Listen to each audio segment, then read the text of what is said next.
j'espère que vous allez bien, que vous avez passé un super réveillon, vraiment. J'espère que vous avez été gâtés à Noël, si vous avez été sages. J'espère vraiment que tous vos objectifs que vous avez commencé à lister là. Vous savez, en général, en début d'année, on a une liste qui est très longue. J'espère en tout cas que vous allez réussir à réaliser au moins le 3/4 de votre liste. Moi, en tout cas, j'ai passé un réveillon au calme. C'est une année particulière. Ma fille a 17 ans. Et ouais, elle approche plus ses 18 que ses 17. Elle le fait entre amis. Alors, on s'est dit en tant que parents, on ne veut pas d'écart. On reste disponible pour elle. On ne sait jamais, à tout moment qu'elle nous appelle. Donc, voilà, on était tranquille. Le fiston, bon, 12 ans, était sa console. Ça, ce sera un sujet qu'on évoquera bientôt, en tout cas. Et donc, on est resté tranquille. Mon chéri a fait à manger. Il était un petit peu en colère parce qu'effectivement, j'ai tardé à venir à la maison. Je suis restée longtemps au travail. Et voilà, pour faire simple, on a passé un réveillon en famille, tranquillement. Et puis voilà, j'espère que vous, ça a été aussi une belle fête. Aujourd'hui, dans une toute première vidéo, c'est la vidéo de la nouvelle année. On est sur une année 2020. Alors, cette année, elle est particulière, parce qu'il faut se le dire, 2019 était vraiment chargé d'émotions, d'expériences, de déception, de joie, de peine. Donc, pas toujours facile hein, de se mettre les objectifs. Alors, cette vidéo va être dédiée, elle sera dirigée essentiellement sur ma vision, mes perspectives, mes projets, mes objectifs. Vous savez, il y a longtemps je les ai déjà en tête, mais là de les écrire, de les partager, pour moi c'est une grande première. J'ai du mal à démarrer hein, parce que ce sera pas comme d'habitude. J'ai préparé du thé, des gourmandises parce que en général autour d'un thé, ça se passe, ça se fait. Oups, que je ne le mette pas partout parce que je suis vraiment mise gaffe. Alors là, j'ai pris du thé au thym, à la menthe. Parce qu'après les fêtes en général, hein, on sait comment on termine, notre ventre tout au moins. Avec du miel fait maison, c'est des amis à nous. Manu, donc il se lance dans le miel. Lui aussi, c'est une personne pleine de projets, sans arrêt. Alors, je vais laisser tout ça s'infuser. Et je vais démarrer la vidéo.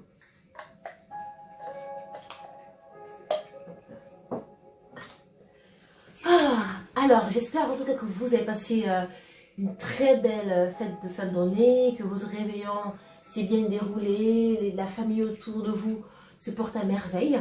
Moi, j'avais très envie en tout cas d'être tout simplement moi et revenir un petit peu sur cette brève année 2019, sur l'expérience YouTube, sur l'expérience réseaux sociaux, mes projets. Le sens que j'ai envie de donner à ma chaîne, ce qui m'enivre réellement et aller vraiment sur un vrai projet personnel. J'ai démarré ma chaîne YouTube c'était courant été, c'est arrivé vraiment comme naturellement je dirais. J'avais un moment de blues, un moment de, je sais pas, où tu sens que tu as un truc qui te manque. Et il y avait là, comment dirais-je, c'est le même moment où Beyoncé sort son tube Brown Skin Girl. Il y avait des challenges là-dessus, on pouvait faire des chorégraphies. Vraiment, il y en avait... chacun devait vraiment laisser son inspiration, prendre possession de la chanson. Et là, il m'est venu une idée mais toute simple, j'avais besoin de ma famille. J'avais besoin de mes amis. Et je sais pas comment regrouper... tout ça en une seule vidéo. Donc du coup, au départ, je voulais le faire avec ma nièce qui est en France depuis peu, avec moi maintenant, et ses amis. Après, ma nièce, elle vous dira, je suis une boulimique d'idées. J'ai sans arrêt, quand la pénombre prend place au jour, j'ai plein d'idées qui fusent. J'ai des idées aussi bien positives, négatives. Enfin, je suis vraiment, j'ai mon cerveau qui bouillonne. Et là, je dis à ma nièce, non, c'est dommage de faire que entre nous, on devrait faire un tel. Et là, j'appelle un matin mes amis d'enfance au Gabon. Je leur dis, mais il y a un truc à faire. J'ai envie que vous y soyez. Moi, je me lance, il y a un challenge. Faites une vidéo, je dois la poster dans 2 jours. Je dois la terminer dans 2 jours. Elles me disent, mais de quoi tu parles? Je dis, allez-y. Donc, je les ai envoyé des liens à tous. J'ai créé un groupe dans la foulée. Alors, celles qui étaient en Europe, bon, enfin, c'était facile. Elles ont toutes joué le jeu. Même mon amie d'enfance qui était aux États-Unis, à ce moment-là, enceinte, elle a joué le jeu. Enfin, j'ai fait une vidéo, c'est avec le recul quand je l'ai regardée hier. D'ailleurs, si vous ne l'avez pas vue, je vous suggère de regarder juste là. Allez-y voir, elle vaut le coup. Et j'ai dit, ah quand même, t'as réussi en espace de 24 heures, avec 48 heures, à regrouper les personnes, où qu'elles soient, autour d'une chanson, d'une vidéo. C'est merveilleux en fait, c'est merveilleux. Et dans la foulée, je pensais même pas la poster au départ. Alors j'ai une amie d'enfance, Edna, qui se reconnaîtra. Elle est particulière, elle est dingue celle-là. Elle me dit, ouais, on s'en fiche de l'avoir fait, mais il faut maintenant que tu la postes. Elle m'a mis une pression de dingue. Et là, j'ai balancé sur YouTube. Et c'est parti de là. Au départ, YouTube, j'ai créé ma chaîne parce que j'avais besoin d'évacuer mes expériences. J'avais besoin de partager mon parcours, qui est très atypique, qui est chargé d'événements. Et j'ai réussi, tant bien que mal, à me relever, même quand j'étais vraiment très... enfin, la chute était énorme, quoi. J'ai eu une chute très difficile. Malgré tout, j'ai réussi à me redresser, à me relever. Et au départ, c'était pour partager mes expériences en tant qu'immigré, parce que donc, on est tous immigrés de quelque part. Et moi, je l'étais de la France. Mon parcours, comment j'ai réussi à construire ma modeste vie aujourd'hui, mon travail, mes expériences professionnelles, entreprendre, c'était quoi entreprendre, mon expérience, tout ça, j'avais envie de partager. Et quand j'ai mis la première vidéo de Brown Skin Girl, il y a plein de personnes que je connaissais qui sont allées la voir, aussi bien des amis que la famille. Alors je me suis dégonflée. J'avais honte qu'ils voient comment je suis. Je voulais juste qu'ils voient la fille juste positive. Je voulais juste qu'ils voient Anela qui est toujours souriante. Parce que c'est ce que je suis au quotidien et je voulais vraiment montrer que ça. Donc je me suis dégonflée. J'ai pas osé aller jusqu'au bout. Parce qu'on est dans un pays, dans un monde où la critique est tellement facile. Où le jugement est tellement facile. Où un commentaire méchant est facile à faire. On peut se cacher facilement derrière un ordinateur. Alors j'avais trop peur. Moi j'étais une loseuse. J'étais une loseuse, j'étais pas courageuse. J'ai dit, allez, fais ce qu'il y a de plus sympa. C'est de rigoler. La cuisine, j'aime ça. Les voyages, j'aime ça. Je lui ai dit, écoute, fais ça en fait. Et au fil du temps, que je faisais mes vidéos, je me retrouvais pas en fait. Je disais, mais en fait, c'est pas toi. Oui, t'aimes la cuisine. Oui, t'aimes les voyages. Oui, tu aimes tout ce que tu fais. Toutes les vidéos que j'ai partagées jusqu'à aujourd'hui, je les ai fait avec passion. Mais c'était pas l'objectif. Je me suis vite égarée en fait. Je me suis dit, tu te caches encore une fois. Mais c'est dommage parce que tes expériences peuvent aider d'autres personnes.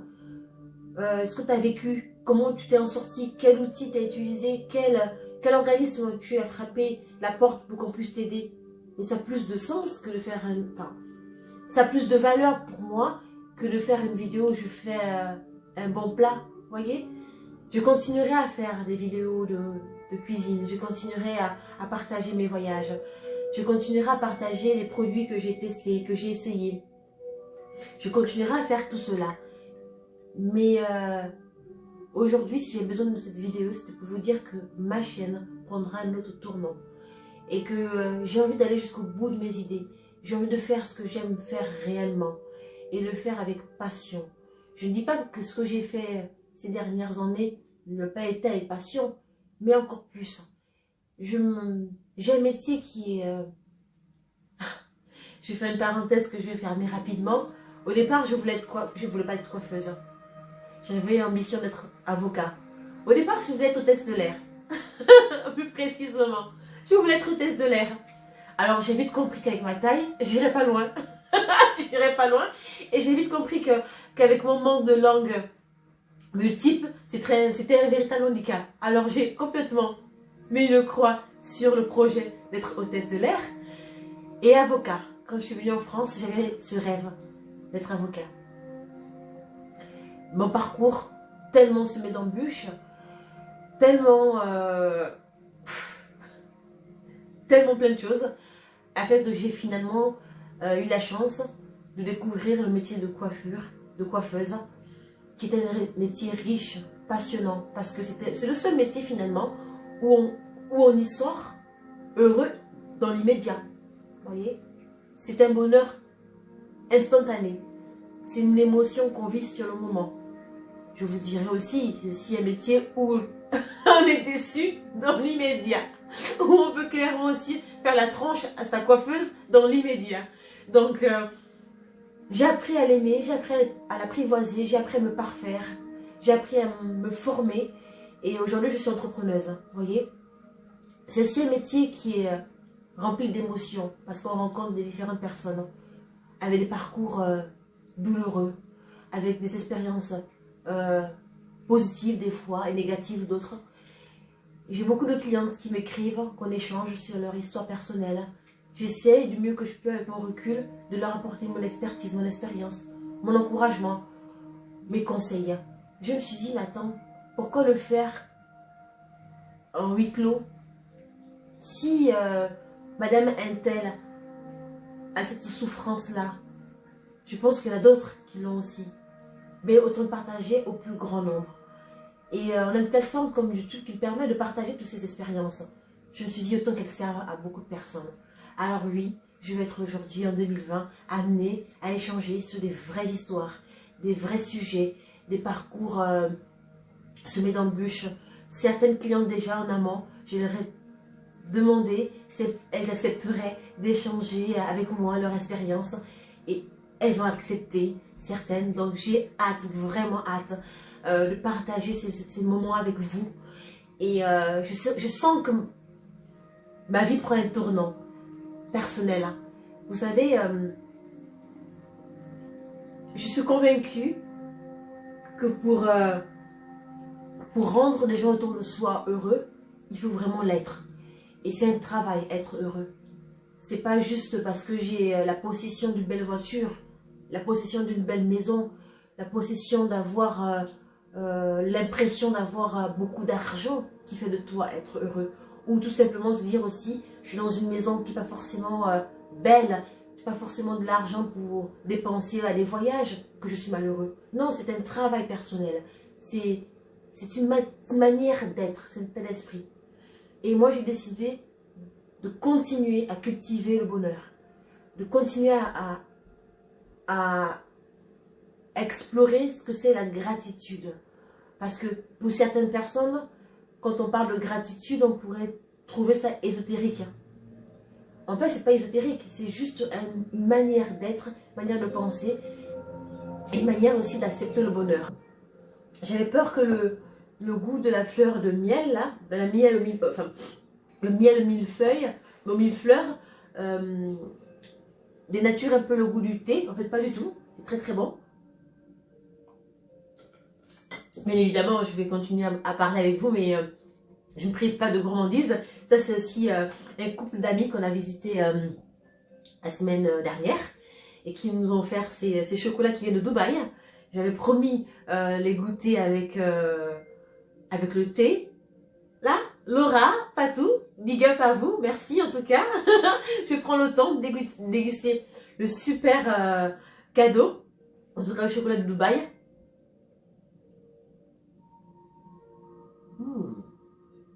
C'est bon. C'est très très bon. Je sais pas ce qu'il y a à l'intérieur. Il est fourré. De quoi, je ne sais pas trop. Dommage, vous n'êtes pas là, mais c'est très bon.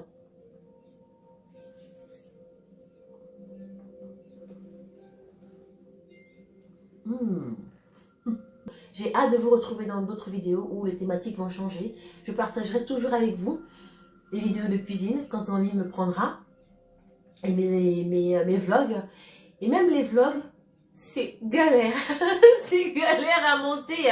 C'est tout un métier, vraiment. C'est galère à monter parce que je suis perfectionniste. Alors il y a plein de choses que je coupe, enfin c'est l'enfer. J'ai très envie d'aller dans quelque chose de simple. Quand je ferai les vlogs, mais je ferai les vlogs masse. J'étais inspirée d'ailleurs par Enjoy Phoenix. Je ne sais pas si vous la connaissez. Franchement, pour ceux qui ne la connaissent pas, allez-y voir son YouTube.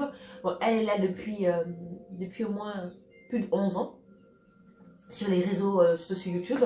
Et j'ai trouvé que c'était pas mal de faire des vlogs masse. C'est-à-dire que tout au long de ton voyage, tu fais des courtes vidéos. Mais elle a fait vraiment sur le vlog masse sur Noël. Chaque jour du calendrier de Noël, elle faisait un petit vlog. Moi, ce sera chaque jour de ma semaine de voyage, je ferai un petit vlog. Vous voyez, je m'inspire un peu de ce qu'elle fait, mais en faisant un peu à ma manière à moi. En tout cas, merci Enjoy. C'était vraiment une belle idée. Je la prends avec grand plaisir. Et pour revenir à ce que je disais, voilà, je voulais vraiment vous souhaiter vraiment une bonne année. Une année pleine de projets. Allez-y jusqu'au bout. Vraiment de ce que vous avez envie de faire. Faites pas comme moi, j'ai été lâche en 2019, j'ai pas osé aller jusqu'au bout de ce que je voulais faire. Je me suis laissée vraiment influencer sur maintenant que tu as une chaîne YouTube, il faut faire ça parce qu'il y en a une influenceuse qui a fait telle vidéo, tu devrais t'inspirer de ce qu'elle a fait, tu devrais faire ci, tu devrais faire ça, tu devrais faire ci, tu devrais faire ça. Tu dis oh non, non, stop, stop, stop. Non, j'ai plus envie de faire parce que je n'ai pas envie de rentrer dans les codes qu'imposent certaines influenceuses. J'ai pas envie de ça en fait. Moi je vis de mon travail. YouTube, Instagram, ce n'est qu'un plus. Et donc du coup, tout ce que je faisais, je faisais en fonction de. Vous voyez, je me disais, si je fais ça, est-ce que ça va plaire à un tel? Si je fais ça, est-ce que ça va convenir à un tel? En fait, plus je réfléchissais, plus je travaillais sur moi, plus je me disais en fait non. Non, fuck it. Ah non, j'ai pas envie de ça. Et ce qui m'a aussi beaucoup aidé, c'est quand j'ai commencé à reprendre la lecture. Parce que bon, quand je pourrais vous le dire, j'ai beaucoup pris le temps de lire. J'aimais ça, lire, ça me faisait voyager, ça me faisait découvrir beaucoup de choses. Et ça m'aidait aussi à réfléchir autrement. Et la confiance en soi d'Emerson, que je vous conseille vraiment à lire. Voilà, c'est un petit bouquin qui est facile à lire, il est simplifié, il y a un format plus condensé, et moi, vu le maigre temps que j'ai à la lecture, ça me plaisait bien d'avoir ce format-là, et je l'ai terminé. J'ai dit, ouais, quand même, hein, il y a beaucoup de choses que je retrouve en moi, que je n'explore pas, vous voyez, il y a beaucoup de choses que je retrouve en moi, que je n'ose pas. Parce que j'ai trop peur des autres, j'ai trop peur du regard des autres, j'ai trop peur de ce qu'on va dire. Ça fait du bien. Ça, beaucoup de bien. Vraiment, je vous conseille. Et c'est paradoxal, hein. Quand on me voit dans mes vidéos, je dégage une certaine confiance, une certaine force. Mais au fond, j'ai une grande fragilité que je travaille en ce moment, bien sûr. J'ai une grande fragilité. Et je suis très heureuse de lire ce genre de bouquin parce que ça me permet justement de retravailler sur ces points qui sont à double tranchant. Vous voyez, c'est des points forts dans des contextes et faibles dans un autre contexte. Donc, ouais, je suis vraiment là-dedans sur ça. Et en ce moment, j'ai gratitude de Delphine Vegan. C'est juste une tuerie. C'est écrit avec profondeur, simplicité. Vraiment, je découvre cette écrivaine. Je la connaissais pas. Vraiment, c'est un roman. Je découvre vraiment cet écrivain. Je suis conquise. Je suis en plein dedans. C'est la gratitude. J'ai hâte de terminer et de pouvoir parler avec vous, pouvoir échanger avec vous ce roman, ce que j'en ai tiré. Donc, vous voyez vraiment, vous allez voir, ma chaîne, elle va être axée beaucoup plus sur l'être et non sur l'avoir. J'ai envie de parler de moi, j'ai envie de parler de mes voyages, j'ai envie de parler de la coiffure, j'ai envie de parler de plein de choses, mais différemment. Je n'ai pas envie, je lutte, je refuse à rentrer dans une case. Parce que quand on écoute les experts youtubeurs, les experts instagrammeurs, dire non, tu dois choisir ta niche et ne rester que dans celle-là. Ben non, non, je n'ai pas envie de me mettre dans une seule niche parce que c'est pas moi. Parce que Nella, elle aime lire, Nella aime la coiffure, Nella aime le voyage, Nella aime cuisiner. Nella aime les virer entre amis. Et Nella, enfin, je suis ça. Tout ça, ça fait moi en fait. Donc je n'ai pas envie d'aller dans le make-up parce que tout le monde aime le make-up. Non, je n'ai pas envie. Je trouve ce nana que je suis, quand j'ai envie de parfaire un peu mon maquillage, elle est extraordinaire, sa nana. Elle s'est axée sur le make-up, elle fait que ça. C'est sa passion. Elle déniche tous les produits make-up qui sont... C'est son truc à elle. Elle le fait tellement bien. Vraiment pareil. Sa nana, allez-y, suivez-la. Elle est... Je l'adore. Je me retrouve en elle. Elle est euphorique. Elle est ça, quoi. Elle est ça. Et j'adore sa façon de faire des vidéos. Elle m'a inspirée. C'est elle qui m'a d'ailleurs donné le courage de faire ma première vidéo make-up. Ma première vidéo make-up, c'est grâce à elle. Parce que je sentais qu'elle avait une aisance. Elle avait en même temps ce côté simple. Voilà, donc vraiment je me retrouve beaucoup en elle, dans sa joie de vivre, dans son côté des fois un peu rebelle, quand on n'est pas d'accord sur les choses. Voilà, je partage certaines choses avec elle. Et moi j'ai vu que ces gens-là, ils font très bien leur job, quoi.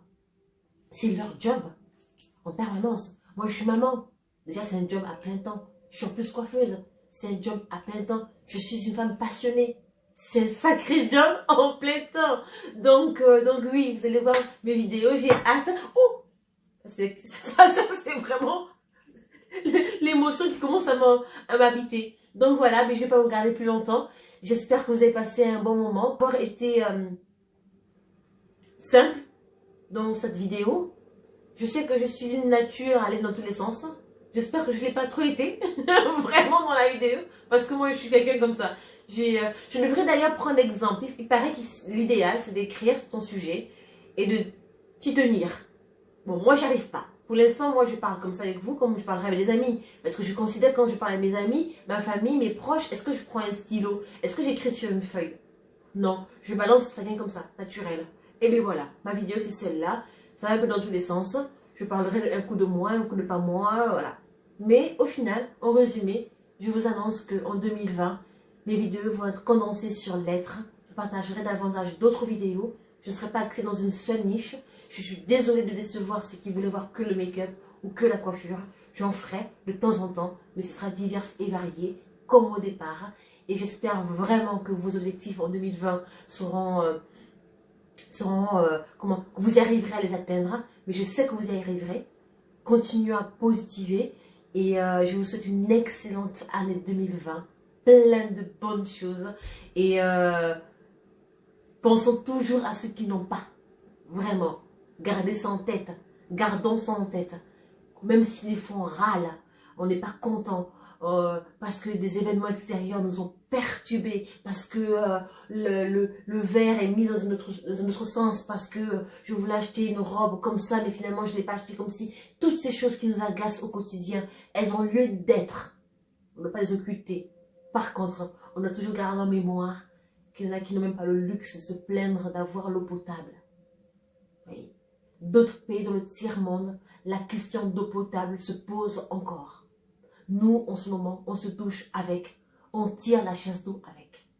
Alors, je peux vous garantir que 2020, je vais l'embrasser comme j'ai embrassé 2019, malgré ce que j'ai pu vivre, malgré les difficultés que j'ai pu rencontrer, malgré les périodes de doute, d'obscurité, où ma famille, on a subi vraiment des événements douloureux, on a perdu des proches.